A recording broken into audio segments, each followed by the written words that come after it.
جو آپ کے والد صاحب کے دل میں جو خوشی پہنچے گی نا وہ قابل بیان نہیں ہے.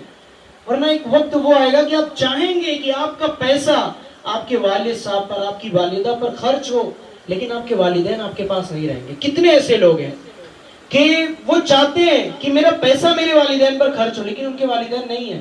وہ والدین کی خدمت کرنا چاہتے ہیں لیکن ان کے والدین نہیں ہیں. اور کتنے ایسے ہیں کم نصیب ایسے ہیں کہ ان کے والدین زندہ ہیں لیکن ایسے بھی بچے ہیں کہ مطلب افسوس کرتے ہیں کہ یار میرا پیسہ میرے ابو کی دوا میں چلا گیا, ادھر چلا جا رہا ہے, والدہ کی خدمت میں چلا جا رہا ہے, مطلب افسوس کر رہے ہیں اس میں.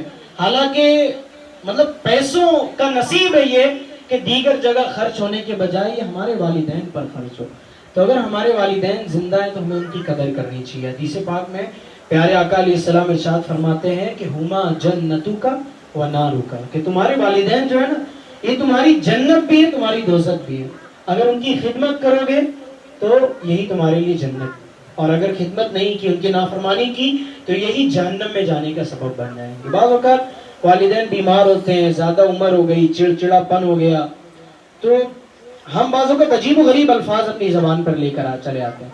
حالانکہ قرآن کیا کہہ رہا ہے, فَلَا تَقُلْ لَهُمَا اُفٍّ وَلَا تَنْهَرْهُمَا, کہ اپنے والدین جب بوڑھے ہو جائیں نا تو ان کو اف تک مت کہنا, وَلَا تَنْهَرْهُمَا, اور ان کو جھڑکنا بھی مت.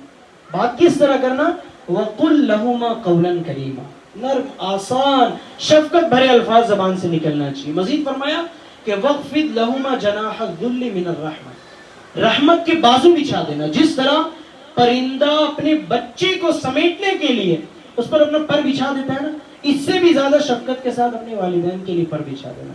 مزید اللہ فرماتا ہے وقل, اپنے رب سے دعا کرنا, کیا, رب ارحمہما کما ربیانی صغیرا, یعنی کوئی آپ کے والدین حیات ہے, دنیا سے چلے گئے, کوئی ایسا دن گزرے ہی کیوں کہ میں اپنے والدین کے لیے دعا نہ کروں. وہ دعا ہی انکمپلیٹ ہے جس میں میں اپنے والد کے لیے اپنی والدہ کے لیے دعا نہ کروں. تو اگر آپ کے والدین زندہ ہیں ان کی قدر کریں, ورنہ ایک وقت وہ آئے گا کہ آپ ان کی خدمت کرنا چاہیں گے, ان سے ملاقات کرنا چاہیں گے تو آپ کو قبرستان جانا پڑے گا.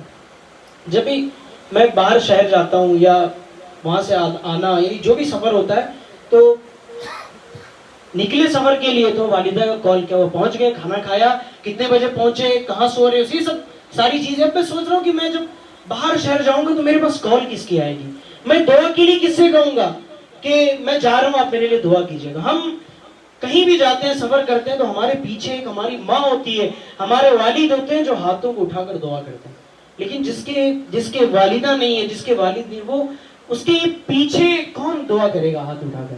تو ہمارے اگر والدین زندہ ہیں تو ان کی قدر کرنی چاہیے. جب چلے جائیں گے بہت افسوس ہوگا. اللہ پاک ہمیں اپنے والدین کی خدمت کرنے کی توفیق عطا فرمائے. والدہ پر ایک کلام بہت پیارا ہے, اس کو پڑھنے کی سعادت حاصل کروں گا.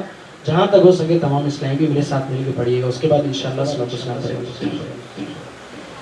صلی اللہ